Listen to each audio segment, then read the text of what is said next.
Apa cakupan konten belajar online? Ini yang sering juga dipertanyakan orang.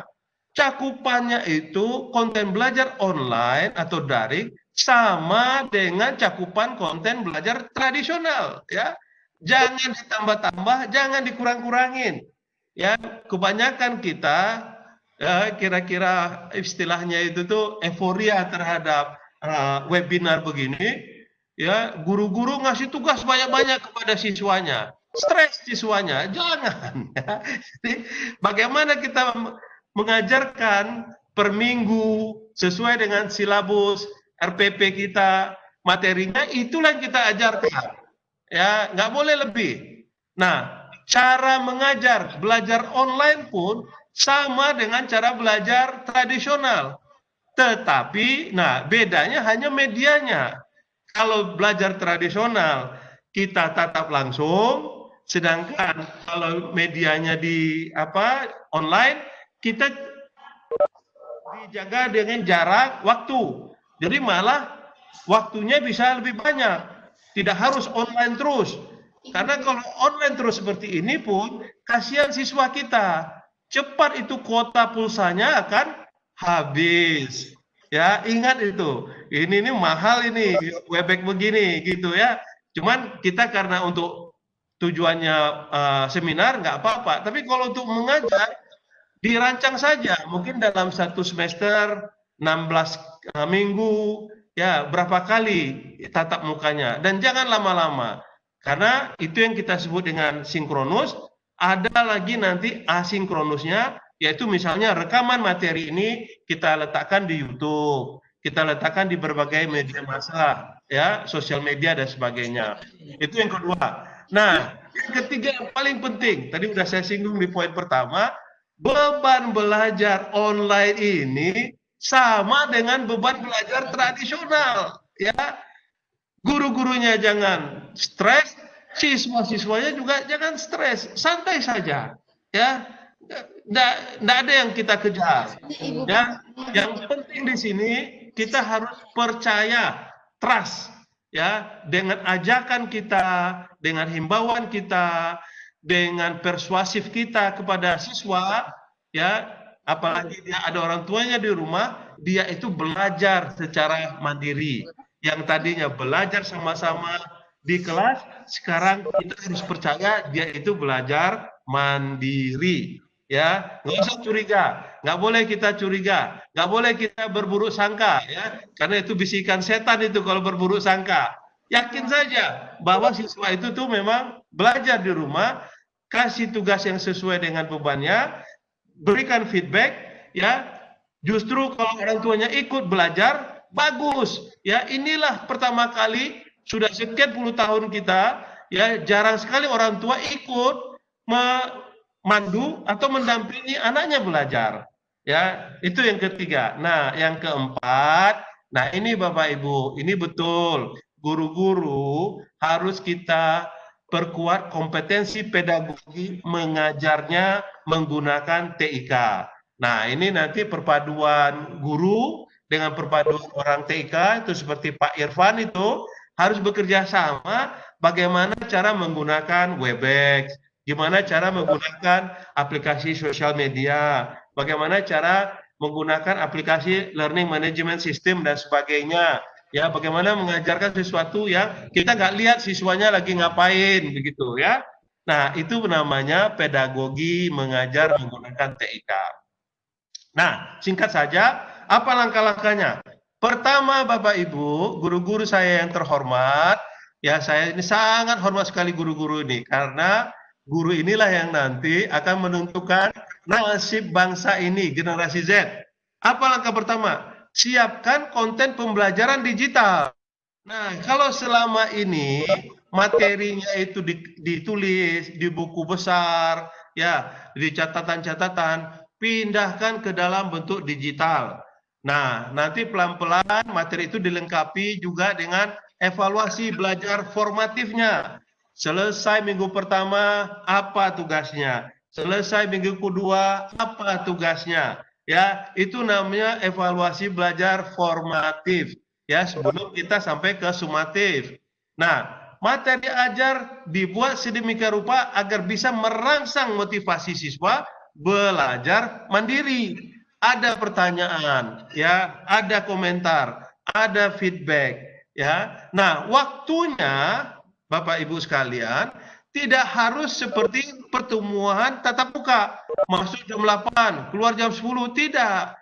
Kasih saja materi itu misalnya Senin, ini materi untuk 1 minggu, ya. Katakanlah 3 hari kemudian kumpulkan tugas, kemudian 4 hari keempat kita kasih feedback, hari kelima diskusi, minggu depannya lagi kasih lagi materi yang sesuai dengan RPP-nya kita. Begitu Bapak Ibu sekalian, ya. Jangan dikasih semuanya di awal minggu-minggu, tugas banyak. Bayangkan kalau ada 3-4 guru semuanya ngasih tugas banyak-banyak, kasihan siswanya. Cucu-cucu saya, ponakan-ponakan saya pada mengeluh semua kepada saya. Ini opung katanya. Bagaimana ini? Saya malah tidak bisa bernapas katanya gitu. Lebih enak akhirnya tatap muka. Karena tatap muka mereka bisa bermain-main. Nah, ini Bapak Ibu, guru yang terhormat. Ya. Nah, kemudian yang keempat, sediakan tempat diskusi tanya jawab. Gunakan berbagai macam channel. Apa mau pakai WhatsApp, mau pakai Facebook, mau pakai apa terserah, atau mau pakai learning management system, bisa juga. Nah, itu yang terakhir, yang kelima, langkah pertama, waktu belajar mengajar tidak lagi seperti waktu belajar mengajar tradisional, melainkan berdasarkan waktu mingguan di RPP. Itu yang pertama. Yang kedua, tertibkan teknologinya.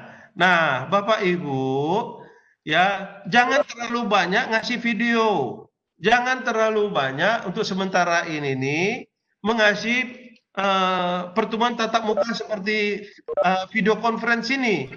Karena itu bebannya berat, cepat menghabiskan kuota. Diatur saja mana yang teks, sekali-sekali kasih gambar, sekali-sekali kasih audio suara, sekali-sekali kasih video, diatur saja. Nah, mana baiknya, ini bagian dari pengalaman kita. Nanti sambil jalan kita ketahui mana yang paling baik. Ya, semuanya itu baik asalkan kita berikan secara berimbang.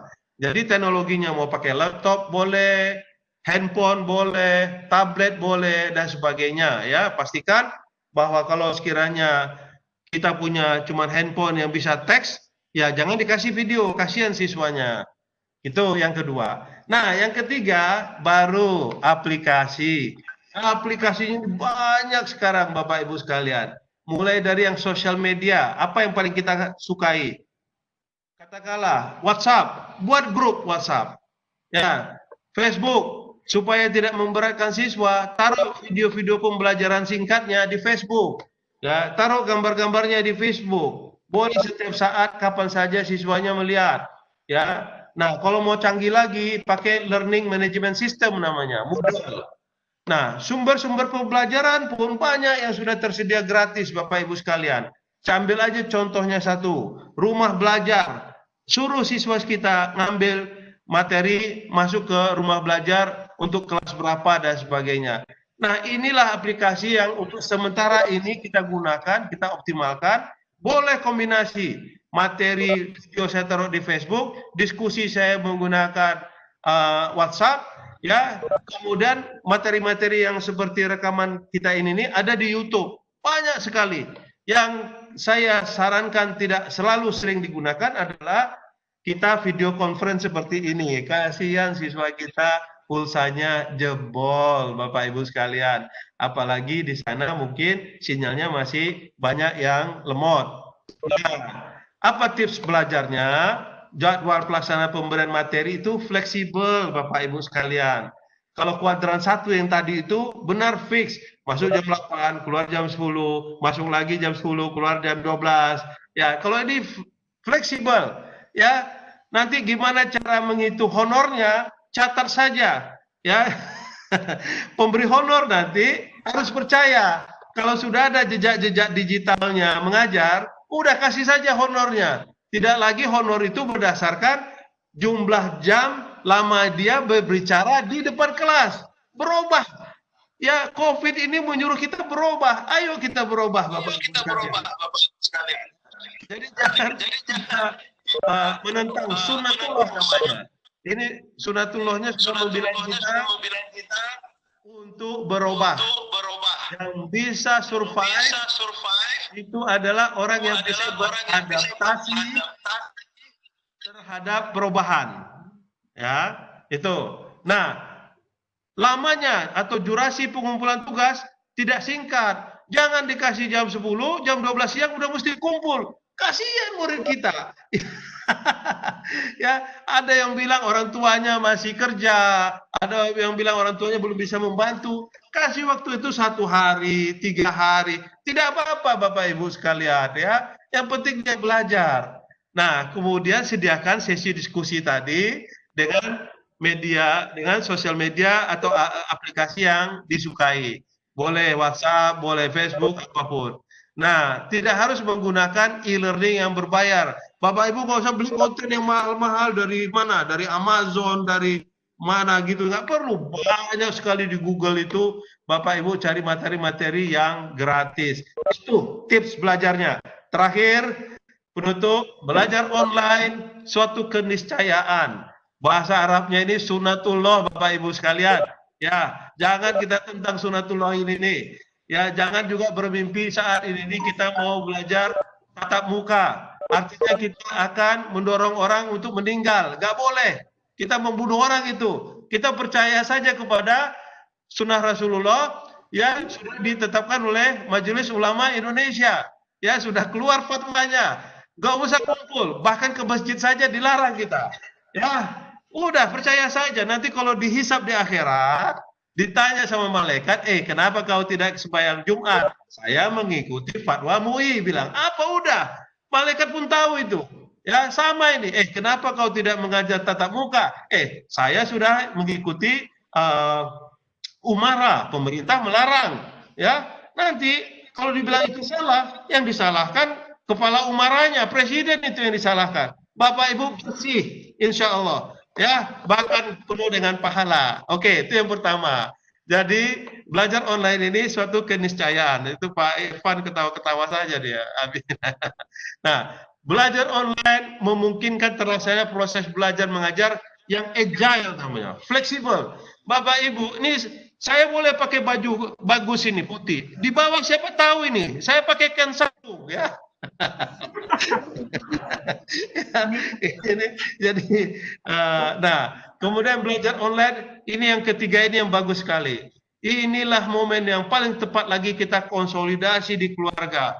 Kekuatan bangsa ini dimulai oleh kekuatan keluarga, ya, keluarga utuh, kemudian keluarga belajar bersama, keluarga orang tua pun juga kalau nggak mengerti bertanya sama tetangganya, ya, atau langsung bertanya sama gurunya, terjadi interaksi yang luar biasa.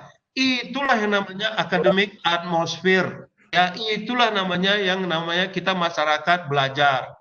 Nah, kemudian yang keempat, belajar online dapat meningkatkan mutu pendidikan. Kenapa? Banyak guru-guru, mohon maaf, kayak kami dosen ini, dia bisa mengajar tapi belum berpengalaman. Baru lulus 2 tahun yang lalu. Sementara ada guru senior yang sudah pengalaman 20 tahun, mengajar materi yang sama, pastilah dia lebih bagus mengajarnya. Nah, kita ambil pelajaran dia itu, ya, kemudian kita ajarkan, sehingga kita tidak pusing-pusing lagi membuat materi yang baru. Bagi yang materinya diambil, insya Allah pahalanya mengalir sama dia. Bagi yang mengambil, insya Allah cepat dia belajar bagaimana belajar yang baik. Ya, banyak sekali. Allahu Akbar. Ya. Nah, kemudian yang kelima, belajar online memicu berkembangnya berbagai konten pembelajaran digital yang positif dan berkualitas.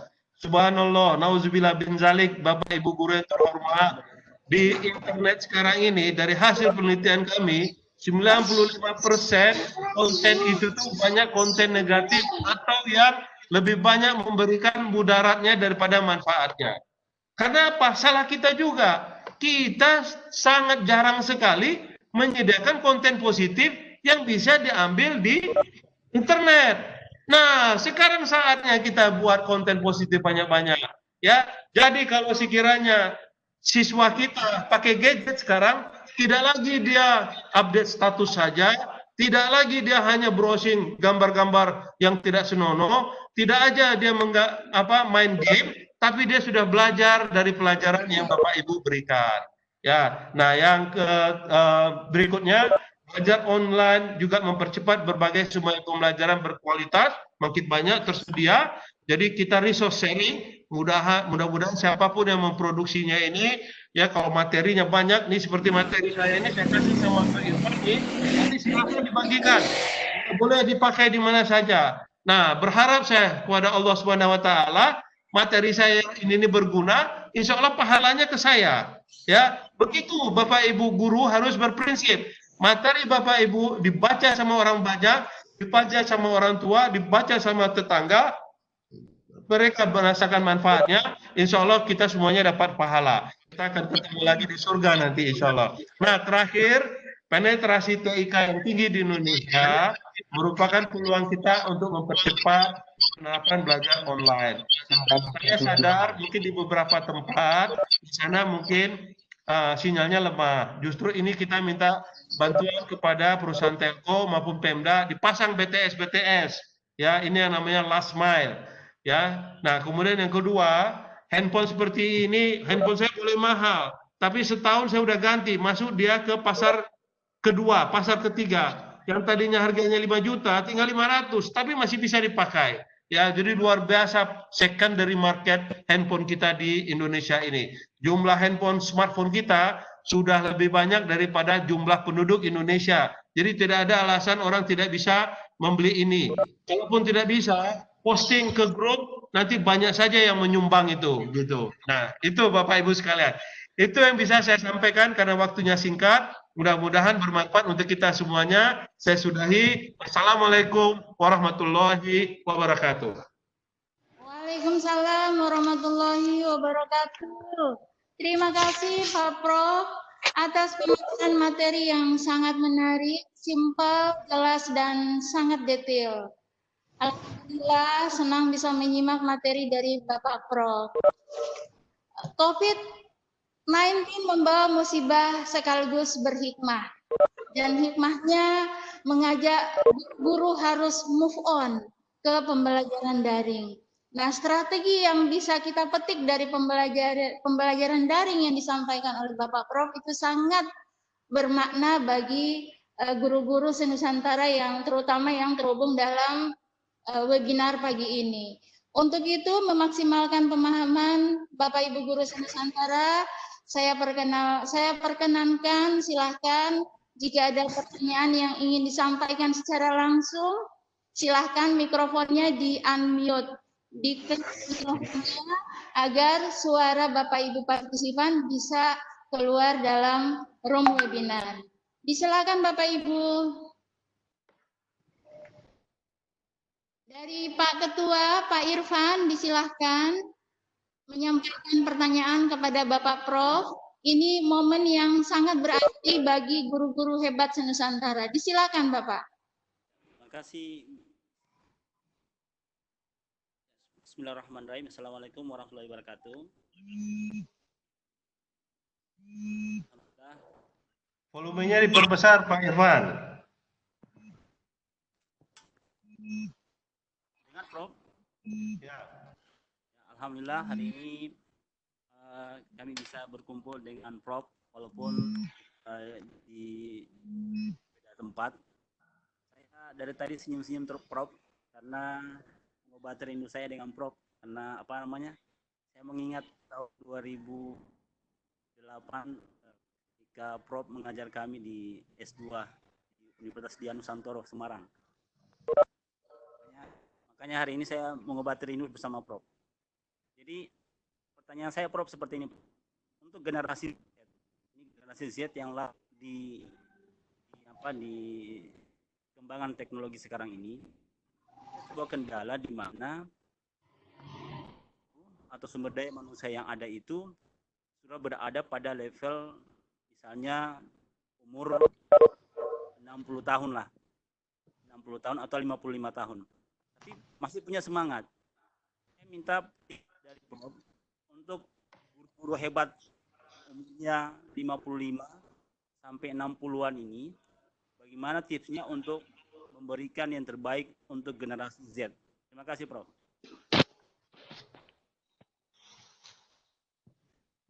Baik, terima kasih Pak Irfan.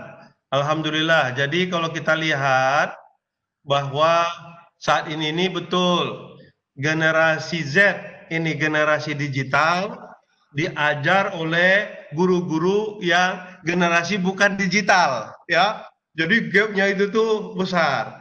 Nah, guru-guru memang kemampuannya menggunakan teknologi ini pun juga berbeda-beda, ya. Nggak apa-apa, nggak usah malu-malu kita bilang. Masih banyak yang gaptek, betul kan Pak Irfan? Nah, jadi untuk yang masih kagok dengan teknologi tidak apa-apa, tapi materinya pastilah karena pengalamannya yang sudah belasan tahun, puluhan tahun tadi jauh lebih baik.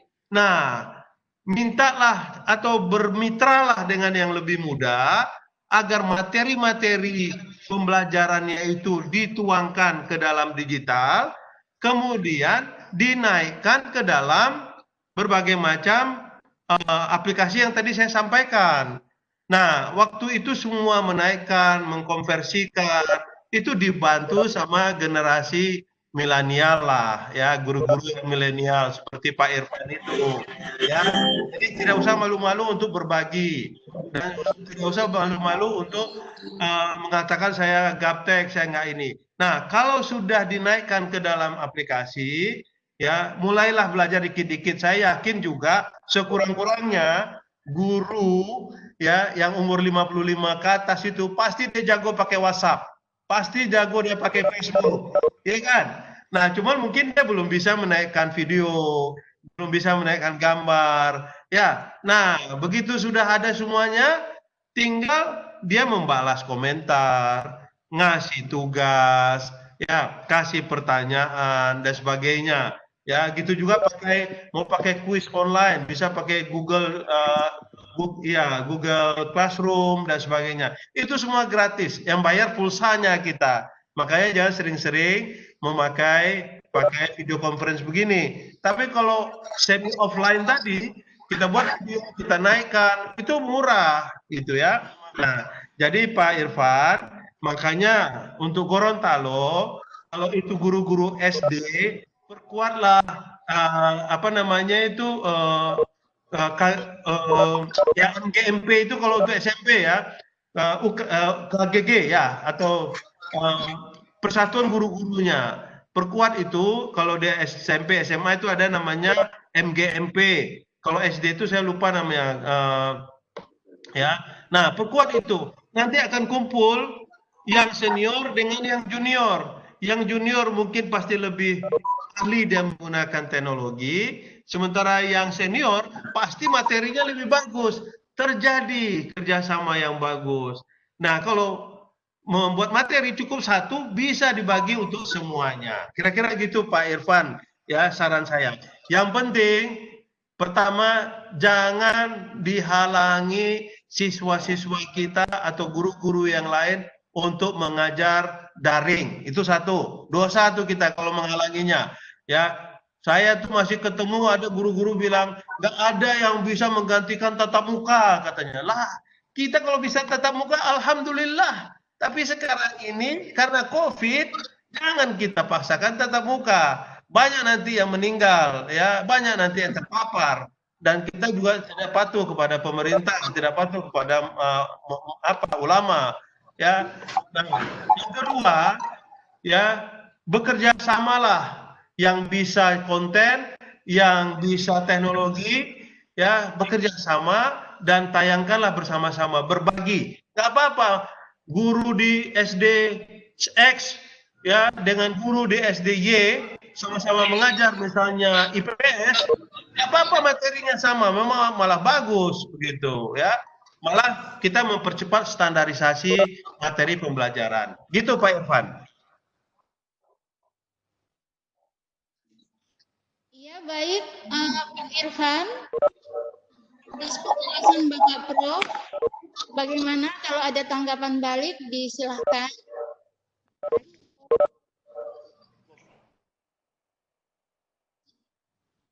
Jika tidak, saya alihkan pada Bapak Ibu lainnya yang ingin menanyakan langsung.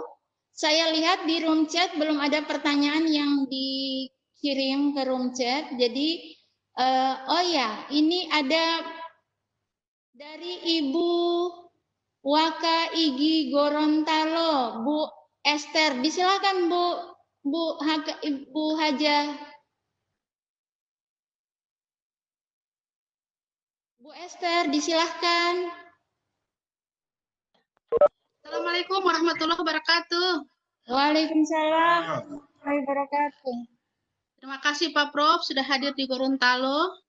Siap, terima kasih juga Ibu.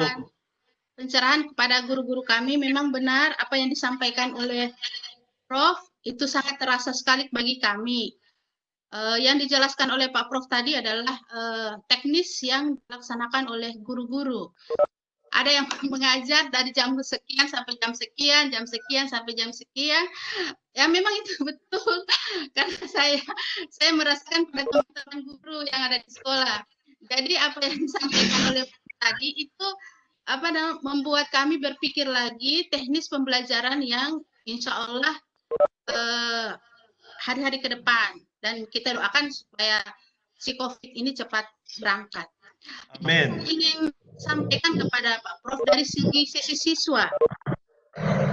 Yang pertama, ini mungkin teman-teman juga sudah tahu bahwa siswa ini ada beberapa kategori. Yang pertama karena tidak memiliki handphone.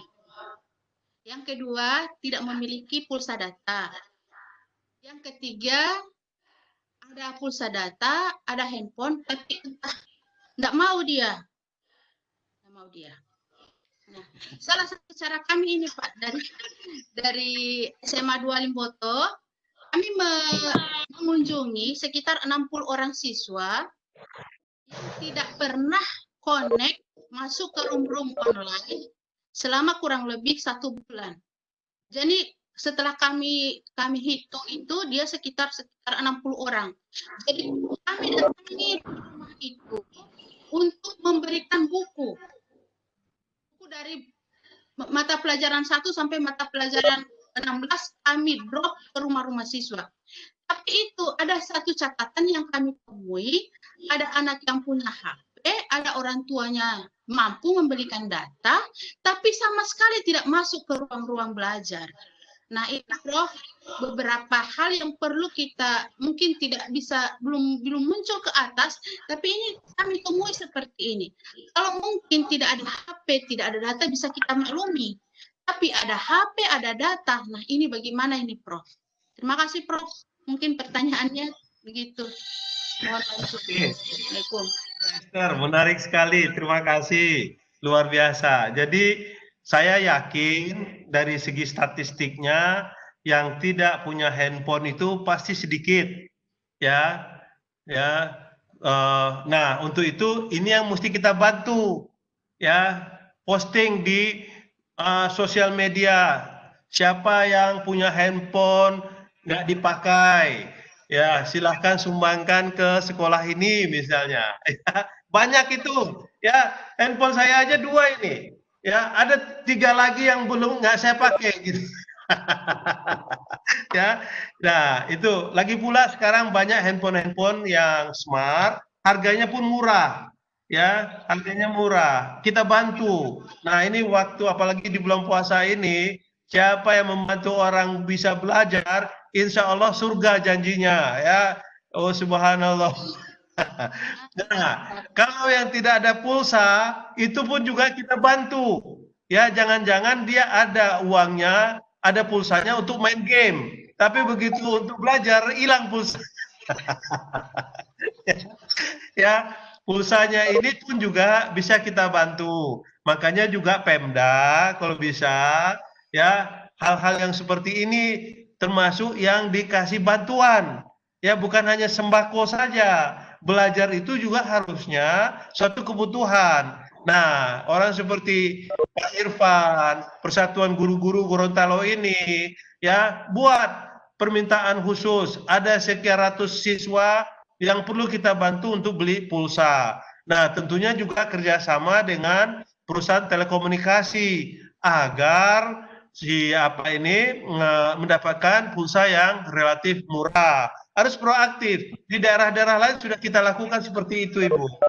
Nah, yang ketiga, dia punya handphone, dia punya pulsa, dia orang kaya, nggak mau belajar. Nah, ini nih, sama ini. Inilah siswa yang di dalam kelas pun sering bolos ini. Nah, tinggal kita persuasif saja. Enaknya kita dengan belajar daring ini, kita bisa japri, Bapak Ibu. Ya, kita bisa japri. Kita japri anaknya, kita japri orang tuanya. Kita ingatkan sekali, 2 kali, 3 kali, ya, dengan nada yang menarik. Jangan-jangan dia nggak mau masuk ke ruang belajarnya kita gara-gara stres tadi, ya.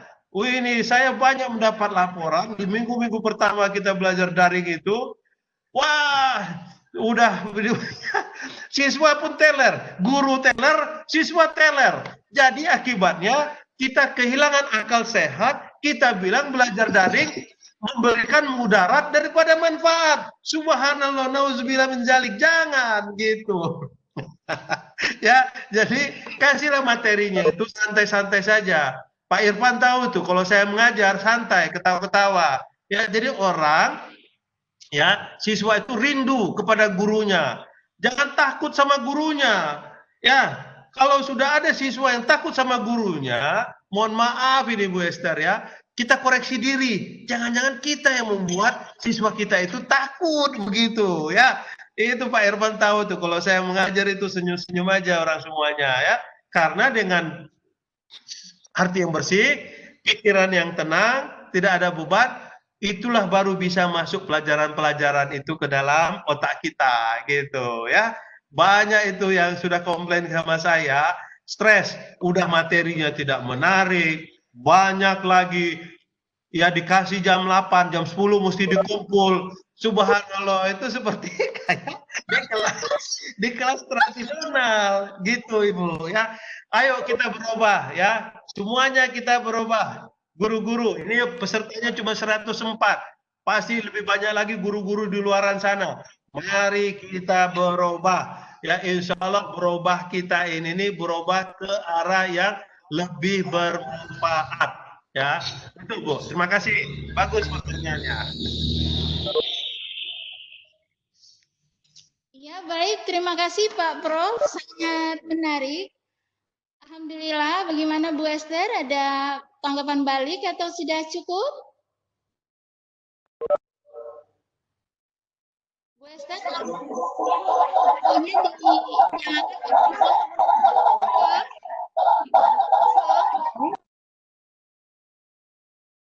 ini mikrofon Bu Esther dinyalakan. Aduh, sudah? Iya. Terima kasih Pak Prof atas bimbingannya kepada kami. Mudah-mudahan bisa dalam waktu-waktu yang tidak kami bisa prediksi, bisa kami undang lagi ke ruangan-ruangan yang bisa mengumpulkan guru-guru seperti ini. Terima kasih Prof. Iya, terima kasih Bu Waka IGI Provinsi Gorontalo. Insya Allah bisa menghadirkan kembali Bapak Prof di Provinsi Gorontalo yang tercinta. Baik, di sini ada room chat berikutnya Bu Jamila Baderan. Silahkan untuk menyampaikan langsung ke Bapak Prof. Disilakan Bu Jamila. Ya, terima kasih Ibu Rahma. Assalamualaikum warahmatullahi wabarakatuh, Prof. Salam kenal dari saya. Sebenarnya selama ini saya kenal Prof ini dari siaran Prof yang channelnya Prof Eko di channel Ekoji. Jadi awalnya itu kenalnya dari situ dan sekarang nggak nyangka kalau bisa ketemu langsung dengan Bapak dalam webinar hari ini. Jadi dari saya ada pertanyaan ini Prof. Kalau tadi mungkin dari Bu Esther menanyakan hal terkait dengan teknis, maka kali ini saya ingin bertanya bahwa pandemi COVID ini kan sudah berlangsung selama beberapa bulan dan kami para guru juga sebagian besar sudah melaksanakan program pembelajaran dari rumah menggunakan fitur-fitur yang seperti apa yang telah Bapak sampaikan tadi. Hanya kami mengalami sedikit masalah, Prof, karena semakin lama kami melihat bahwa motivasi belajar anak dari rumah itu semakin lama semakin menurun, meskipun kami menggunakan berbagai aplikasi dan tugas-tugas yang kami berikan pun tidak terlalu banyak, tapi karena akibat semakin lama berada di rumah, maka mereka juga motivasi untuk belajarnya semakin menurun, sehingga dalam kesempatan ini yang ingin kami tanyakan kepada Prof, yaitu kira-kira bagaimana yang bisa kami lakukan untuk mempertahankan agar motivasi belajar anak dari rumah ini tetap konsisten, tidak menurun. Terima kasih sebelumnya, Prof. Assalamualaikum warahmatullahi wabarakatuh. Waalaikumsalam warahmatullahi wabarakatuh. Disilakan Bapak Prof.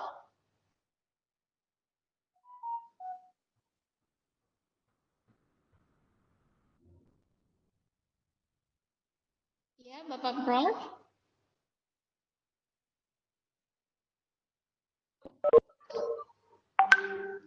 Pak Prof lagi mungkin jaringannya kurang stabil.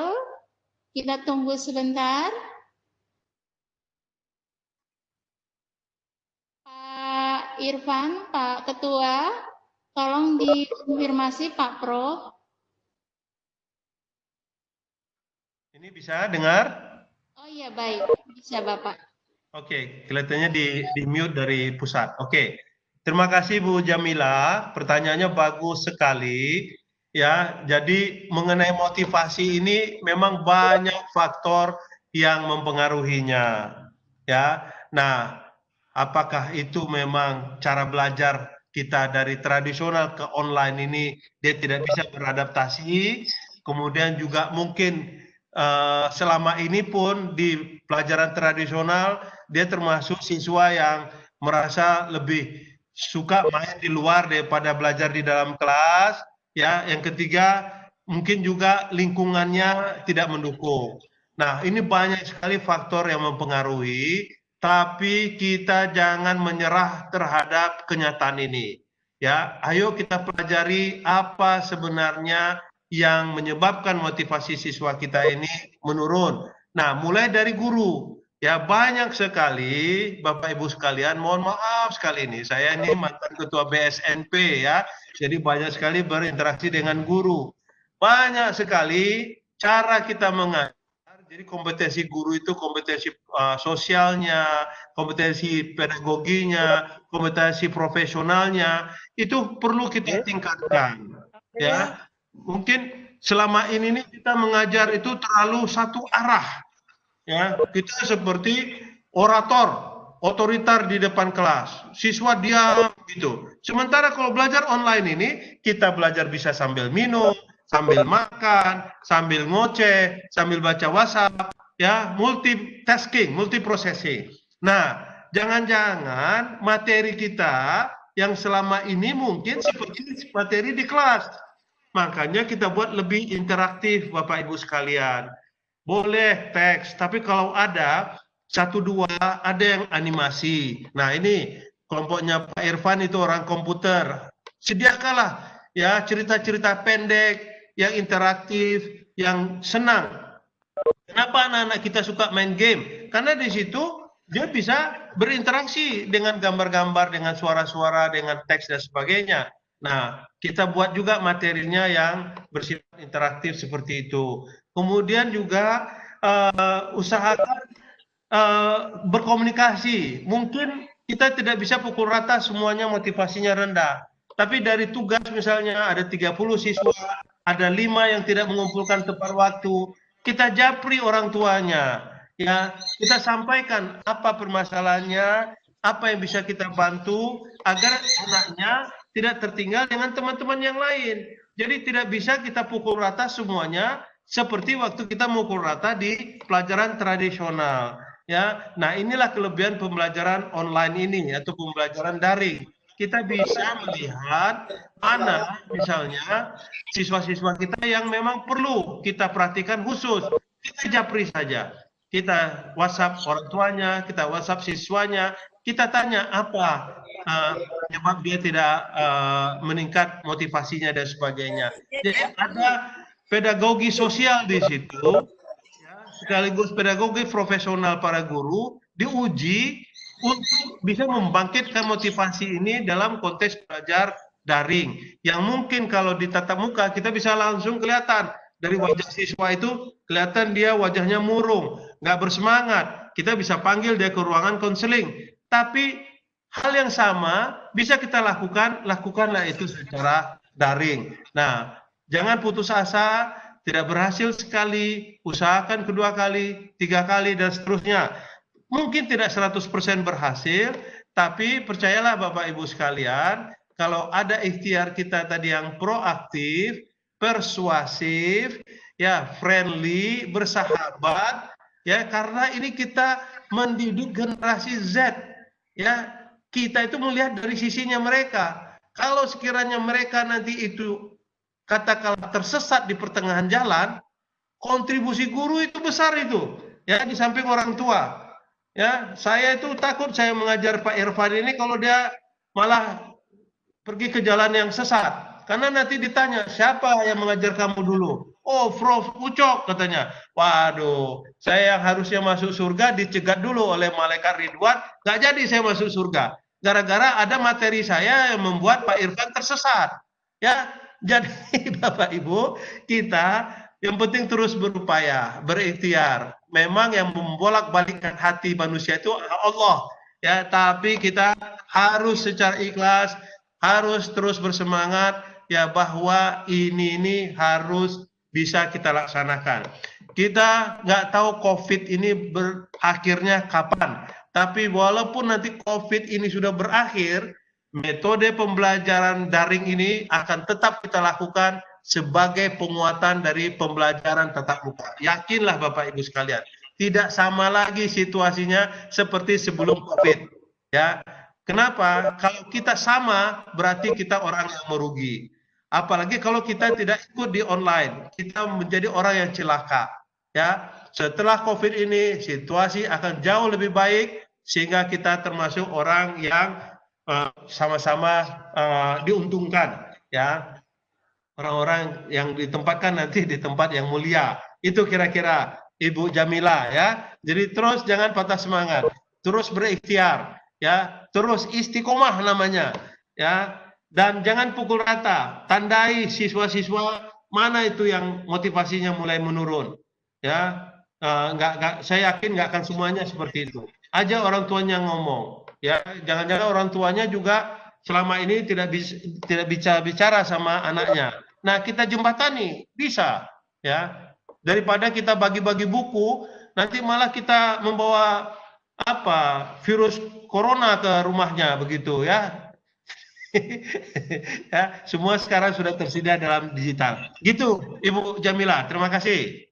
Iya. Terima kasih banyak atas tipsnya Pak Prof. Ya, terima kasih Bu Jamila. Jadi tetap semangat dan diasah terus motivasi anak didik. Demikian pemaparan dari penjelasan dari Pak Prof. Di room chat saya lihat ini ada pertanyaan dari Ibu Kartika Indrawati, Pak Prof. Dan ada juga 3 guru yang sudah raise hand. Jadi mohon bersabar, saya bacakan dulu yang di room chat. Menyambung pertanyaan Bu Esther dari Ibu Kartika Indrawati. Di antara kendala-kendala yang disebutkan Bu Esther, kami juga mempunyai kendala tidak adanya dukungan yang baik dari Kepsek dan bagaimana seharusnya tindakan yang harus kami lakukan. Demikian Pak Prof, disilahkan. Kepsek itu kepala sekolah? Iya Pak. Oke, ini juga saya baca chattingnya. Bagaimana seharusnya tindakan? Ini mesti kita ajak ngomong dulu kepala sekolahnya. Kan sudah ada perintah menteri, sudah ada perintah presiden. Presiden tidak tunduk kepada.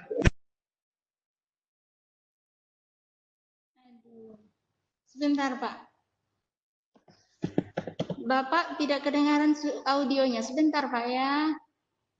Oke, Oke, baik. Dengar ya. Betul. Jadi Ibu Esra yang bertanya ya. Ibu Kartika.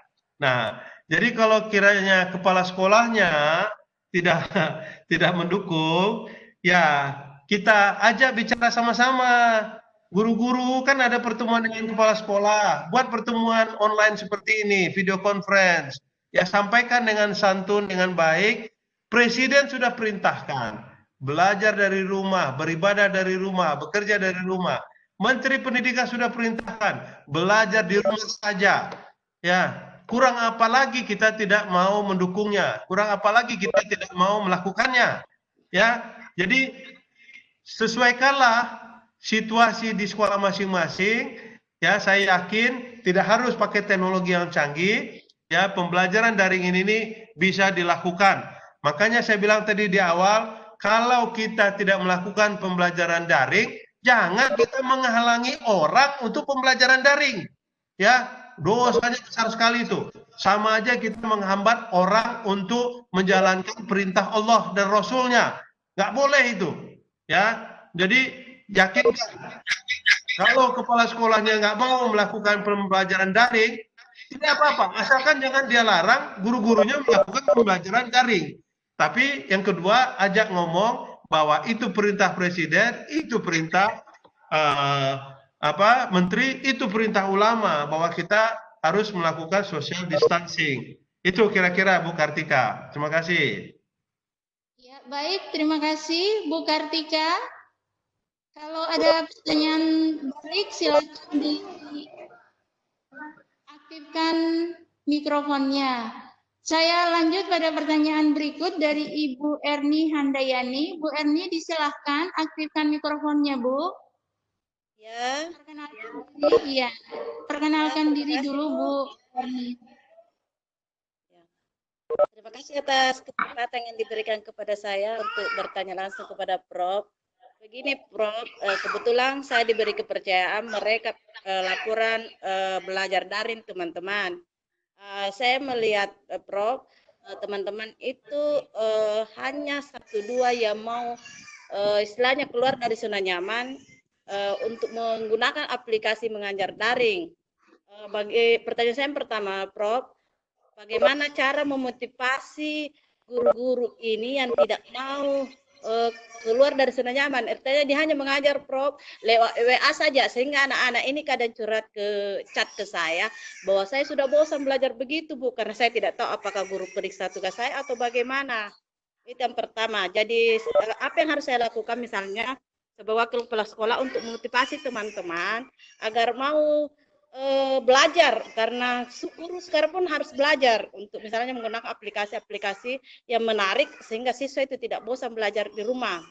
Pertanyaan kedua Prof adalah bagaimana memotivasi anak-anak ini agar tetap semangat untuk belajar dari rumah, karena mayoritas anak-anak ini sering curhat-curhat, Ibu saya sudah bosan belajar begini-begini terus dan seterusnya. Terima kasih Prof. Iya, terima kasih Bu Erni Handayani. Disilahkan. Terima kasih Bu Erna. Bagus sekali. Ini kita terbuka saja untuk kritik ya. Tadi Bu Erna ada singgung, masih ada guru-guru yang juga enggan ya melaksanakan pembelajaran daring. Kalaupun ada ya channel yang dia pakai itu saja, misalnya WhatsApp saja begitu. Jadi gimana siswanya di ujung sana tidak bosan. Nah, saran saya Ibu Erna, ya perkuatlah kelompok-kelompok guru-guru pengajar yang sama. Kalau guru-guru SMP SMA itu kan namanya MGMP. Ya, kalau SD itu KKG ya namanya ya, KKG kalau nggak salah. Ya, nah berbagilah di situ. Nah, datangkan tenaga-tenaga pengajar seperti saya begini, seperti Pak Irfan, yang bisa mengajarkan berbagai macam cara menggunakan aplikasi dan teknologi dalam pembelajaran daring. Ya, itu sebentar belajarnya.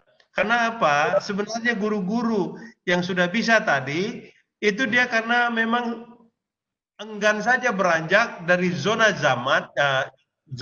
nyaman ke zona beradaptasi melakukan perubahan ini. Ya, kalau guru saja sudah enggan, gimana siswanya kita begitu? Ya, jadi makanya saya bilang kunci keberhasilan dari pembelajaran daring ini di guru. Ya, guru harus lebih proaktif, lebih sabar, lebih tampil ceria, ya, lebih mau mendengarkan. Karena proses belajarnya itu tidak satu arah lagi. Bapak Ibu di pembelajaran daring itu tuh berada di sekitar siswa, ya, pendampingan, bukan lagi ngasih ceramah seperti saya gini ini satu arah. Ya, kita harus mendengarkan, kita harus mengasih komentar dan sebagainya. Nah, tinggal dia atur saja jadwal-jadwalnya. Enggak usah setiap saat. Ini sampai sholat 5 waktu pun tertinggal gara-gara menjawabi WhatsApp-nya siswa. Jangan ya, buat jadwal-jadwalnya. Kan tadi udah dibilang fleksibel.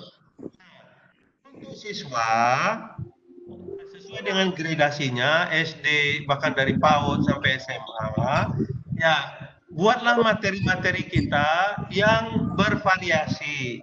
Jangan isinya teks saja.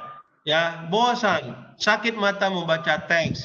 Adalah gambar, adalah audio seperti lagu-lagu begitu. Adalah video supaya bisa melihat seperti nonton film. Gak usah panjang-panjang. Nah, materinya itu Bapak Ibu guru tidak perlu membuat karena sudah banyak tersedia di Google. Cari aja. Ibu misalnya mau mencari apa? Bagaimana dinosaurus berkembang? Google saja dapat itu video-videonya. Apalagi misalnya bagaimana cara belajar matematik yang efisien? Google saja, ambil materinya. Ya, tunjukkan URL-nya seperti kita nih ada HTTP-nya, bit.ly dan sebagainya. Selesai. Tinggal nanti ditanyakan bagaimana komentar anak-anak terhadap diambil dari YouTube. Nah, pancing. Ya, gurunya nonton dulu sehingga dipancing ada pertanyaan-pertanyaan. Terjadi diskusi yang luar biasa, Ibu Erni ya. Jadi banyak sekali caranya. Nah, justru itulah kita ditantang saat ini. Ya, kita menyerah atau kita menang. Kalau kita menyerah, kita tidak akan bisa mengulangi lagi waktu seperti ini. Kita akan menjadi orang yang rugi sepanjang masa. Karena apa? Ini generasi Z, waktunya mereka nanti menjadi yang berperan di kehidupan kita, mereka bodoh, mereka pemalas, mereka tidak toleran, macam-macam. Kenapa? Kita berkontribusi di situ, ya. Kita ikut berkontribusi. Nah, saya ingin membangkitkan semangat guru-guru saya yang terhormat ini adalah rasa urgensi ya, sense urgensi, rasa cemas itu agar kita serius mengevaluasi, mengoptimalisasikan pembelajaran daring ini. Lihat dari semua aspek. Ya, semua kalau kita dikasih makanan itu saja tiap hari, ini juga perlu kita nolak gitu ya, mau muntah rasanya. Nah, kalau pelajarannya ditutup. Ya. Nah, kita pun juga akan mengalami hal yang sama. Itu kira-kira Bu Erni, jawaban dari saya. Makasih. Terima kasih Pak Prof. Bu Erni, silahkan kalau ada tanggapan balik. Jika tidak, masih ada 2 pertanyaan yang menunggu Pak Prof. Bu Esra. Bu Esra dari Sopai yang sudah mengklik raise hand. Disilakan Bu Esra. Bu Esra, mikrofonnya diaktifkan dulu agar audio keluar, Bu Esra. Bu Esra dari Sopai.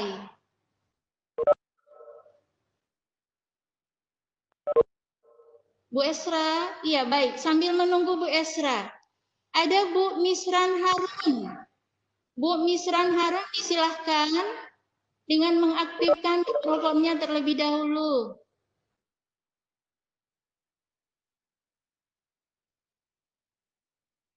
Bu Misran, iya baik. Sambil menunggu Bu Misran, di room chat ada pertanyaan dari Pak Husin. Ada, mohon maaf, ada Pak Aser, mohon maaf, Pak Asir ya, nama ya Bapak ya.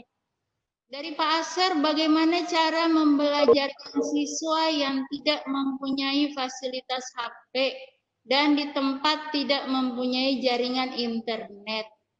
Iya, mungkin tadi sudah disentil Bapak Prof. Disilakan Bapak. Kalau memang nggak ada HP, nggak ada internet, ya dia nggak bisa belajar daring.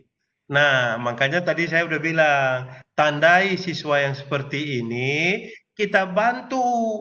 Ya, nah bukan kitanya yang mungkin membantu secara langsung, tapi kita undang orang-orang lain untuk berinfak sedekah kepada siswa ini.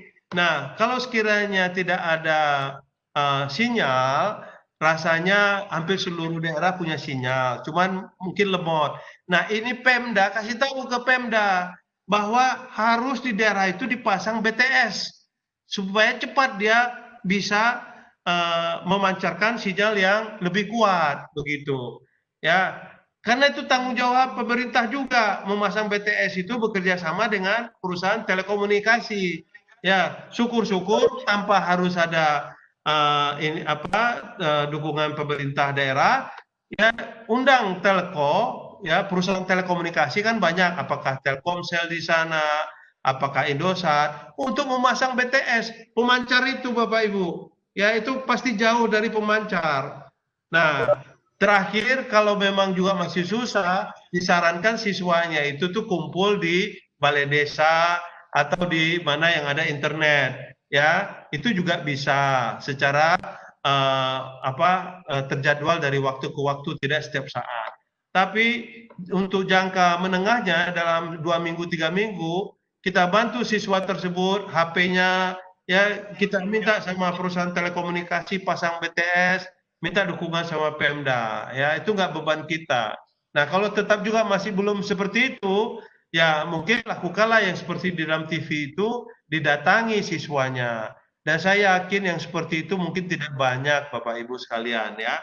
Mungkin itu Ibu moderator. Ya, terima kasih Pak. Mohon Pak Asir kalau ada tanggapan balik. Ini di room chat masih ada pertanyaan lanjutan Pak Prof. Juga di yang sudah mengacungkan tangan, raise hand-nya, ada Pak Fikar. Jadi saya dahulukan dulu yang mau bertanya langsung. Disilakan Pak Fikar Ladiku. Ya.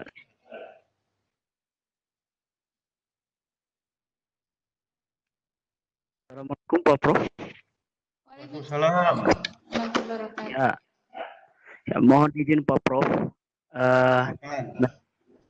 Menarik memang tema kita hari ini dan patut diapresiasi Ikatan Guru Indonesia Provinsi Gorontalo mengambil peran dalam hal ini.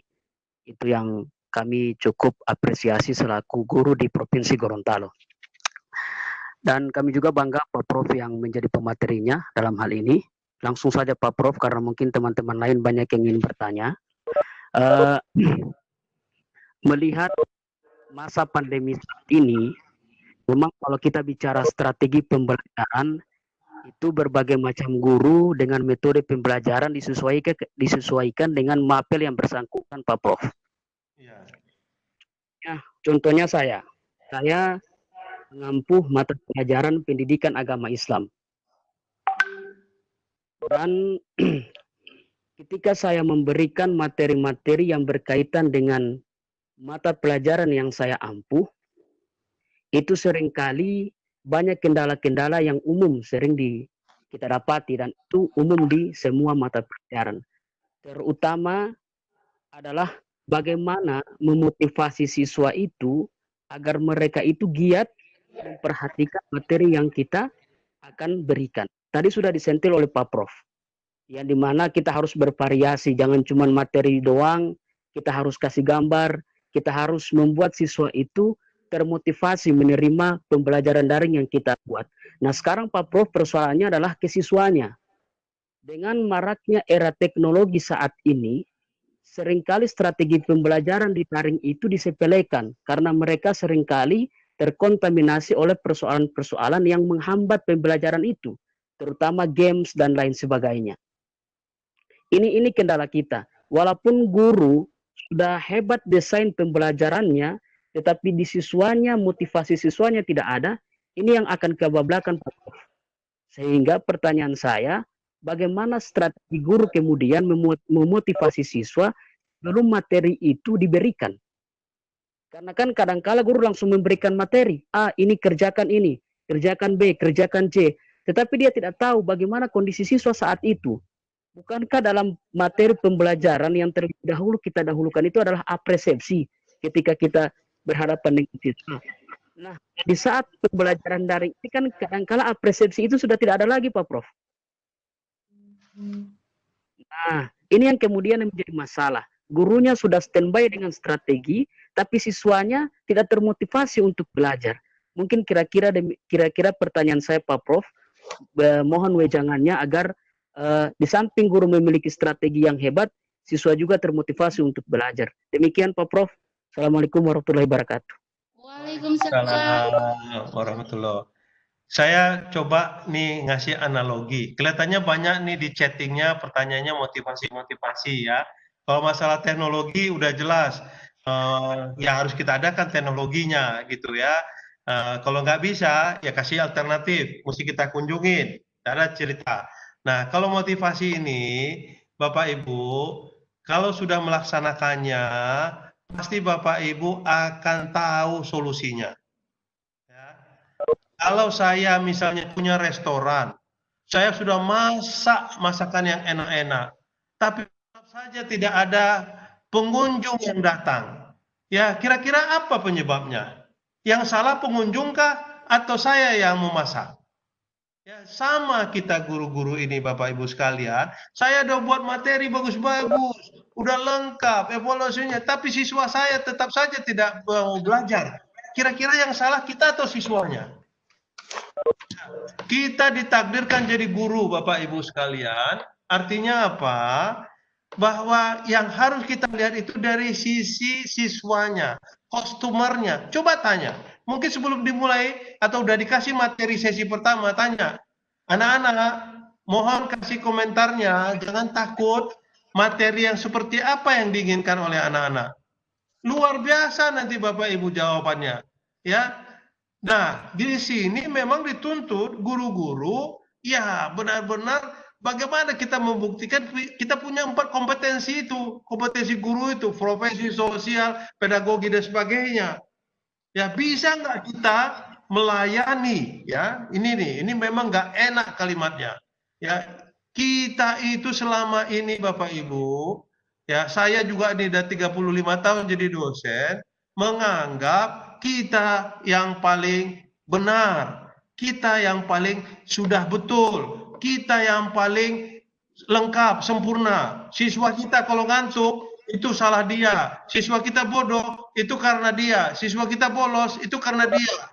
Tidak Bapak Ibu sekalian. Kalau kita benar-benar ingin melayani, yang kita layani itu siswa, siswa ini generasi Z yang menentukan nasib bangsa ini nanti ke depan, coba lihat dari sisinya, apa yang mereka inginkan. Jangan-jangan materinya kita memang tidak menarik, jangan-jangan cara menyampaikan kita juga tidak menarik, macam-macam. Nah, kita memang tidak bisa langsung dalam situasi sempurna.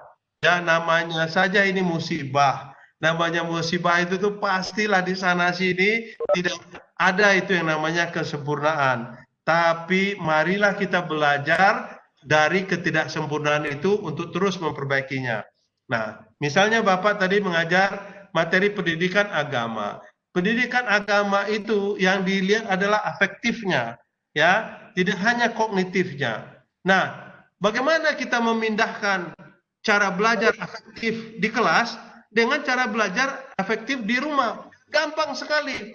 Bagaimana seorang siswa sholat yang baik di rumah dia, bagaimana dia sholat berjamaah, suruh dia videokan, ya, kirimkan, buat batasan, videonya tidak boleh lama dari 3 menit atau 5 menit supaya nggak besar. Lakukan evaluasi. Jadi pelajaran agama itu dengan keteladanan. Keteladanan namanya efektif. Nah, buatlah gambar-gambar, video-video yang mengasih contoh bagaimana seorang siswa itu tuh mesti melaksanakannya. Nah, suruh dia melaksanakannya itu, malah akan muncul kreativitas siswa nanti yang namanya belajar daring ini, Bapak Ibu sekalian, namanya belajar mandiri. Belajar mandiri itu nggak ada orang lain mengawasi, nggak ada guru yang mengawasi, paling orang tua, apalagi kalau orang tuanya cuek saja. Ya, nah, kalau kita suruh buat video Anda sholat berjemaah di rumah, orang tuanya pun terpaksa yang tadinya mungkin tidak pernah berjemaah, terpaksa menjadi imam di rumahnya, ya, yang selama ini mereka tidak pernah kumpul benar-benar melakukan ibadah bersama, termasuk agama lain ini, mereka berkumpul melaksanakannya, nilai, kasih komentar. Ya pasti semuanya bagus, tapi mungkin ada yang bisa lebih bagus lagi dan sebagainya. Gitu Bapak Ibu sekalian. Ya jadi benar-benar kita pahami psikologi pedagoginya kita itu. Yang berbeda cuma cara mengajarnya saja dengan teknologi sekarang. Dan yang nggak bisa digantikan oleh teknologi ini hanya satu, yaitu perasaan. Saya kalau di kelas bisa memberikan wajah perasaan saya sedih, gembira kepada siswa. Tapi kalau online, apalagi kalau materinya aja yang di-push, siswa nggak tahu nih gurunya lagi senyum, lagi mikirin utang atau mau mikirin apa perbukaannya, nggak tahu dia. Nah itu nggak bisa digantikan, tetapi bisa didekati. Apa? Rekamlah ya 2-3 menit seperti saya begini ini arahan dari masing-masing guru. Ya, tayangkan di WhatsApp supaya siswanya membaca. Kan kalau 2-3 menit nggak terlalu atau 1 menit nggak terlalu lama, tapi udah banyak kita memberikan pengantar di situ. Lengkapi materinya dengan teks tadi. Yakinlah Bapak Ibu, kalau ada tugas yang menarik mesti dilakukan oleh siswa, itu motivasi akan meningkat. Coba mulai dari sekarang, kasih tugas siswa itu tuh membuat video tentang dirinya di rumah. Ya, tayangkan di berbagai macam channel yang dia bisa tayangkan, apakah WhatsApp, apakah Facebook, apakah yang lain-lain, Instagram, ya, Instagram. Coba, pasti saya yakin nanti kita akan melihat gambar-gambar video yang lucu-lucu, komentari 1-2 yang menarik, 1-2 yang kurang menarik, semuanya dapat pelajaran yang bagus. Itu Bapak Ibu sekalian ya. Jadi memang mungkin agak kurang enak saya menyampaikan ini. Ya, cobalah kita mengalah kali ini, kita dosen, kita guru, lihatlah jangan-jangan kita yang kurang sempurna mengajarkannya kepada siswa. Kita yang kurang memahami psikologi siswa kita. Kita yang kurang menguasai materi kita, ya.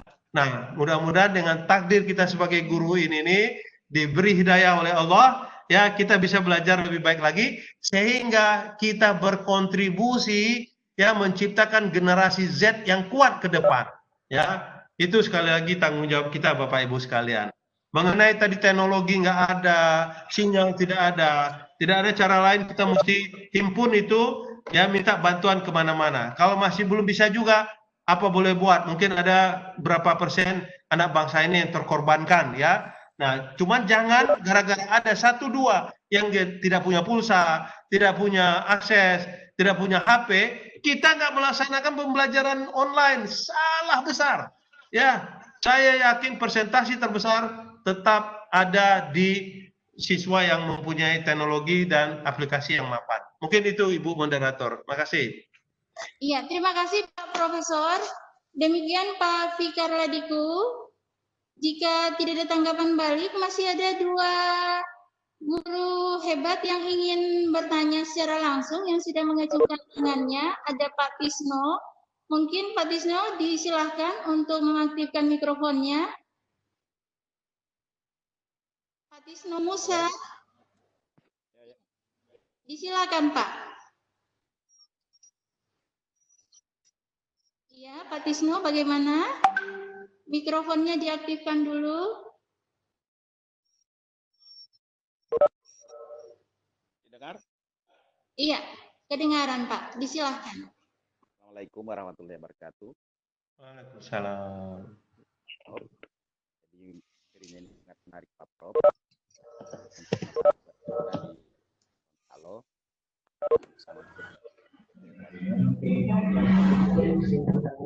Sudah memfasilitasi menginisiasi kegiatan semacam ini. Dikeraskan suaranya Pak, volumenya.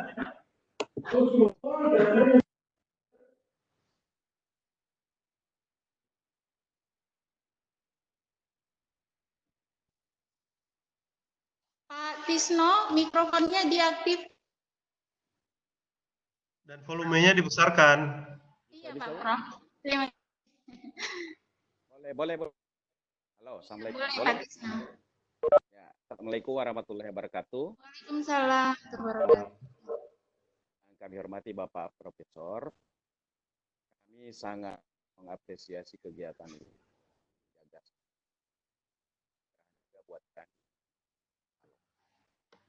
Materinya Pak Prof, jadi semuanya dari kendala kemudian infrastruktur dibahas. Ada yang perlu saya mau tanyakan sedikit Prof, jelasan. Yang saya lihat kalau dalam daring ini, yang agak hilang itu pembentukan karakter. Nah, memang dia individu, kemudian interaksi langsung selalu dengan guru itu tidak ada. Jadi itu akan mengarah, saya berpikir bagaimana untuk penilaian sikap dan keterampilan pada pembelajaran daring ini. Yang pertama. Kemudian yang berikut, kebetulan juga saya sama dengan Ibu Esther, bagaimana kita sebagai kepala sekolah bisa mensupervisi untuk pembelajaran daring ini, Pak? Barangkali dua ini pertanyaan saya. Wassalamualaikum warahmatullahi wabarakatuh. Waalaikumsalam warahmatullahi wabarakatuh. Yang kedua apa tadi Bu Moderator? Yang kedua? Bagaimana mensupervisi Pak pembelajaran daring? Apakah efektif atau tidak? Oke, jadi terima kasih Pak Tisno. Ya, dalam amanat undang-undang kita, pembelajaran itu 3 dimensi, yang satu sama lain tidak boleh dilepas. Ya, harus ada dimensi sikap, harus ada dimensi pengetahuan, harus ada dimensi keterampilan. Tadi Pak Tisno menanyakan khusus mengenai sikap dan keterampilan. Nah, situasi kita saat ini situasi sedang darurat. Maka langkah-langkahnya pun langkah-langkah darurat. Yang tidak boleh itu kita tidak melakukan apa-apa terhadap situasi yang darurat ini. Nah, kalau sikap, saya tanya nih Pak Tisno, pasti udah tahu lah jawabannya. Bagaimana kita menilai sikap di pelajaran tradisional? Kan kita melihat tindak tanduk si siswa dengan dengan tingkah laku yang gurunya lakukan, ya, dengan pembelajaran, dengan apa istilahnya itu, supaya siswanya bisa belajar bersikap yang baik. Nah, tinggal Bapak Ibu pindahkan ini ke dalam bentuk digital, tapi mandiri dia. Oke, coba kasih soal. Nih, saya kasih nih ya Bapak Ibu, contoh. Kasih soal untuk mengenai sikap ini. Oke, siswa-siswa, silahkan dalam 2 hari ini nih kalian membuat video dan cerita bagaimana berinteraksi di dalam keluarga terhadap ibu bapak, terhadap kakak, terhadap adik, terhadap nenek, siapapun yang ada di rumah. Coba kasih tugas seperti itu. Ya, nanti dievaluasi apakah dia dengan orang tuanya manggil dengan panggilan yang santun, dengan adiknya memanggil panggilan yang penuh dengan kasih sayang dan sebagainya. Dari keteladanan yang kita tunjukkan di tradisional itu bisa dipindahkan ke dalam bentuk digital, pasti bisa. Justru yang kedua tadi keterampilannya semakin baik. Kenapa? Bisa nggak dia mencontohkan sholat yang benar, ya, mulai dari takbir, ya, ruku, sujud, ya, duduk di antara 2 sujud yang baik. Melalui video, kasih ke Bapak, Bapak nilai. Oh, ini duduk 2 di antara sujudnya, ini kakinya mungkin sebaiknya yang seperti ini. Rukuknya mungkin ini masih berdiri, ya, bacanya masih belum jelas, ya, apa segala macam. Itu namanya keteladanan, ya. Nah, kalau mau mengharapkan itu tetap seperti tradisional, kan tadi kita udah bilang, kita ini dalam situasi darurat musibah COVID-19. Pindahkanlah keteladanan itu di diri siswa sendiri, kasih tugas. Gampang itu tugasnya. Ya, coba Anda kirimkan cara sholat maghrib, ya, dalam apa istilahnya itu dengan bacaan yang keras. Nah, kita dengarkan. Malah nanti itu akan menjadi konten yang banyak, menjadi konten yang menghilangkan, mengimbangi konten-konten negatif yang selama ini ada, Bapak Ibu sekalian, begitu ya. Nah, itu yang pertama. Yang kedua tadi mengenai pendampingan atau apa istilahnya tadi di sekolah gitu. Ya, kalau saya mungkin lakukanlah kumpul-kumpul guru tadi, ya, jaga social distance-nya, MGMP atau KKG, ya. Nah, datangkan pelatih-pelatih ataupun orang-orang yang tahu menggunakan IT untuk bisa meningkatkan kompetensi guru, terutama kompetensi pedagoginya dalam mengajar dengan menggunakan TIK. Mungkin itu kalau saran saya, Pak Tisno. Terima kasih. Iya, terima kasih Pak Prof. Dari Pak Tisno, semoga bisa disimak dengan jelas. Kalaupun ada tanggapan, menunggu sesi berikutnya kalau masih ada lowong waktunya. Saya teruskan, Pak Prof, masih ada 2 ini, bagaimana Pak Prof? Apakah dilanjutkan? Oke saja, silahkan. Iya, baik, terima kasih Pak Prof. Dari Ibu Ruflina Polin yang sudah raise hand, sudah mengacungkan tangannya, disilakan Bu Ruflina Polin. Diaktifkan mikrofonnya dulu, Bu. Bu Ruflina Polin, disilahkan. Ya, sambil menunggu Bu Ruflina, ada Bu Ella Komala yang sudah mengacungkan tangan. Bu Ella, disilahkan Bu Ella. Ya, Assalamualaikum warahmatullahi wabarakatuh. Waalaikumsalam. Terima kasih atas kesempatannya Ibu host dengan Bapak Prof. Salam kenal, saya Ella Komala dari Bandung Barat, Jawa Barat. Pak ikut gabung di sini. Ya, jadi sebenarnya apa yang saya tanyakan itu sudah terjawabkan, terdeskripsikan dengan sangat baik. Terima kasih Bapak, materinya luar biasa. Namun saya ini sebagai praktisi di lapangan ingin sedikit memberikan pengalaman, tanggapan atas pertanyaan Pak Fikar. Tadi di chatnya, walaupun Bapak sudah menanggapi dengan sangat luar biasa, barangkali Bapak di atas, saya di bawah, di lapangan sini bisa kepada Pak Fikar lebih memahami kepala sekolahnya gitu, karena di situ pertanyaannya bagaimana cara gurunya menyikapi sikap kepala sekolah yang tidak mau memberikan solusi kepada seluruh guru menghadapi masalah pembelajaran daring. Nah, saya sekarang posisinya menjadi kepala sekolah, jadi tersentuh kepada Pak Fikar ini walaupun saya baru 2 tahun, nanti Juni pas genap 2 tahun menjadi kepala sekolah, dan pengalaman menjadi guru sudah 23 tahun yang lalu. Ya, sekarang pun kepala sekolah kan 70% kita tetap di kelas.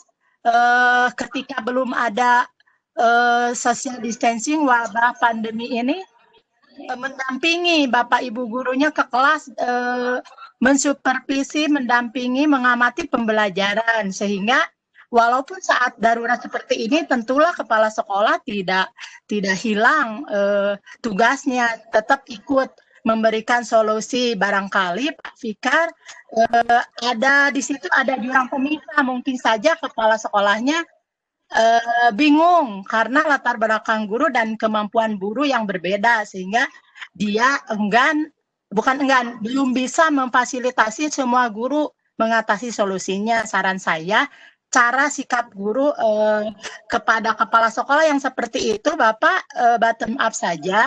Jadi Bapak yang memberikan ide duluan. Bapak kepada kepala sekolahnya boleh di Japri, boleh mengadakan video conference seperti ini, ajaklah, Bu, kami teman-teman atau Pak Kepala ada kesulitan dalam hal pembelajaran ini. Barangkali kepala sekolahnya dengan guru-guru ada jurang pemisah antara kemampuan atau keterampilan kepala sekolah dengan guru sehingga dia belum bisa mengatasi apa yang diharapkan oleh gurunya. Jadi ajukan saja dari kita dulu dari gurunya bahwa ini rekan-rekan punya kesulitan dalam pembelajaran daring seperti ini. Saya punya ide seperti ini. Jadi Bapaklah Pak Fikar yang memancing duluan gitu.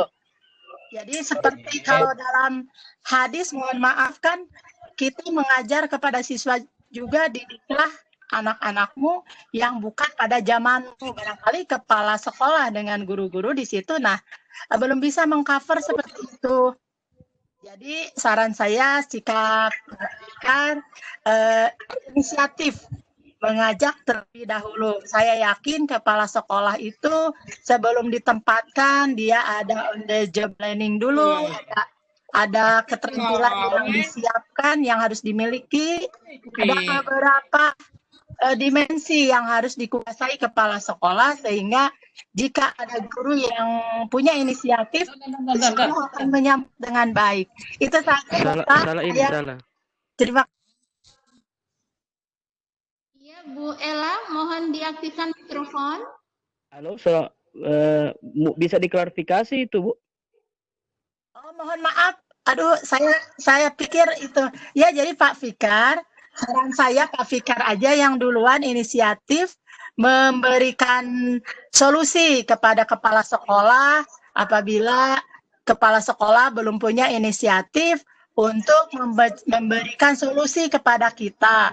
Misalkan Bapak mau Japri mau mengadakan video conference seperti ini dengan cara mengajak Bapak atau Ibu kepala sekolah, ini kami teman-teman punya kesulitan untuk melaksanakan pembelajaran daring atau beberapa masalah. Saran saya, misalkan Bapak kumpulkan beberapa guru yang punya ide untuk memberikan pemecahan masalahnya dan sampaikan kepada kepala sekolahnya. Jadi walaupun beliau atasan, namun dalam hal pembelajaran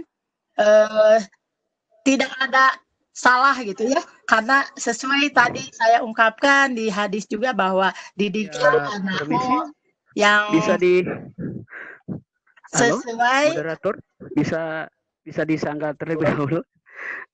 Halo moderator. Iya, sebentar Bapak, Bu Ella Komala diselesaikan dulu. Ya. Ini diklarifikasi. Itu bukan pertanyaan saya, Bu. Itu bukan pertanyaan saya. Itu bukan saya yang bertanya. Coba dikoreksi. Oh iya, mohon maaf. Siapa ya? Jadi. Oh iya, betul Pak Fikar, bukan Bapak, dari Pak. Bapak Ibu, ini kita diajarkan untuk bisa berkomunikasi dengan baik. Nah, itu ya makanya saya klarifikasi Pak Prof. Saya klarifikasi. Itu bukan pertanyaan saya. Pertanyaannya, ya, mohon maaf. Bisa menggunakan waktu yang efektif. Silakan. Betul. Dari bukan Pak Fikar, mohon saya ralat ya, Pak Ramdah ya. Atau Ibu, Bapak Ramdah, mohon maaf ya.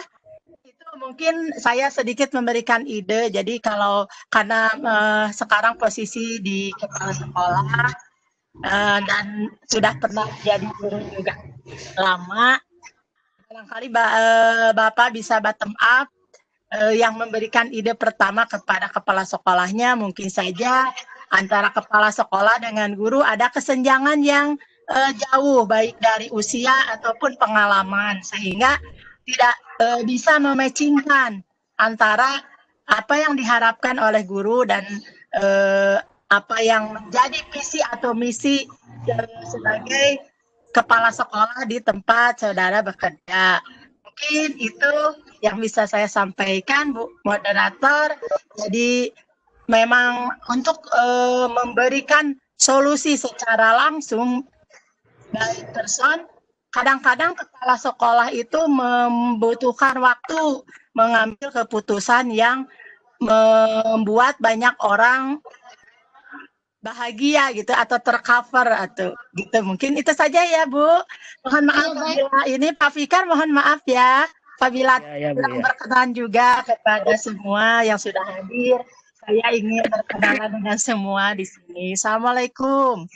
Waalaikumsalam warahmatullahi wabarakatuh. Terima kasih Bu Ella Komala dari Bandung. Demikian Pak Prof, Bu Ella ini punya saran terkait dengan pertanyaan sebelumnya, juga berharap kepada Bapak Prof sebagai mediator untuk bagaimana bisa memberi pencerahan pada kepala sekolah yang kurang efektif dengan stafnya. Kalau demikian, kalau saya menyimak saran dari Bu Ella Komala. Disilakan Pak Prof. Ya, itu tinggal pendekatan saja itu semua Bapak Ibu ya. Kita itu kalau berkomunikasi ya dengan hati yang bersih, dengan niat yang bersih, tidak ada kesan mengajari, tidak ada kesan menuduh, tidak ada kesan memojok, ya, tidak ada kesan untuk mendiskreditkan siapapun, pastilah akan didengar. Ini kan mungkin ada guru yang pintar pakai TIK, wah itu kepo itu kepala sekolahnya nggak ngerti. Nah dia dengar, dia pasang kuda-kuda karena dia yang berkuasa. Tidak, udah ajak aja rapat, ajak buka bersama online misalnya, sampaikan. Mohon arahan dari Bapak Kepala Sekolah bahwa ini sudah ada perintah dari Presiden, dari Menteri, dari ulama. Kita mau tidak mau harus melakukan pembelajaran daring. Nah untuk itu kendala yang kami hadapi ini. Ya udah, pastilah. Kalau dia tetap tidak bisa, nggak apa-apa. Ya, Bapak Ibu jalan sendiri. Ya nasib Bapak Ibu bukan di tangan kepala sekolah. Nasib Bapak Ibu yang Bapak Ibu mesti pertanggungjawabkan itu di Allah Subhanahu Wa Taala, Tuhan yang Khalik. Ya, itu pertanggungjawabannya. Jangan takut jangan kita jadikan kepala sekolah berhala ya, nggak boleh itu. Ya, yang penting kita sampaikan dengan baik. Ya, jangan kita menuduh, jangan kita menyalahi, jangan kita memojok-mojoki, jangan kita membodoh-bodohi. Tapi kalau udah kita sampaikan dia tidak mau, Bapak Ibu sebagai takdir seorang guru, jalankan terus. Loh, orang yang lebih tinggi dari dia juga udah memberitakan kok, belajar di rumah saja.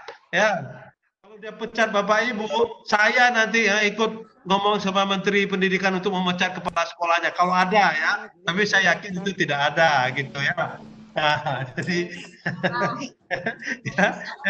iya, udah mulailah dari diri kita. Jangan-jangan kita ini sendiri belum menjalankannya. Ya, Bapak Ibu, ya biasa kita itu baru bisa merasakannya kalau biasa melakukannya gitu. Dan saya yakin sekali anak-anak pun juga paham ketidaksempurnaan kita, tapi kalau kita tulus mengerjakannya, ikhlas melaksanakannya, pasti itu tuh semuanya tidak ada yang susah. Ya, kita orang yang beragama, kita juga yakin pasti juga kita ditolong oleh Yang Maha Kuasa untuk memudahkan itu semua.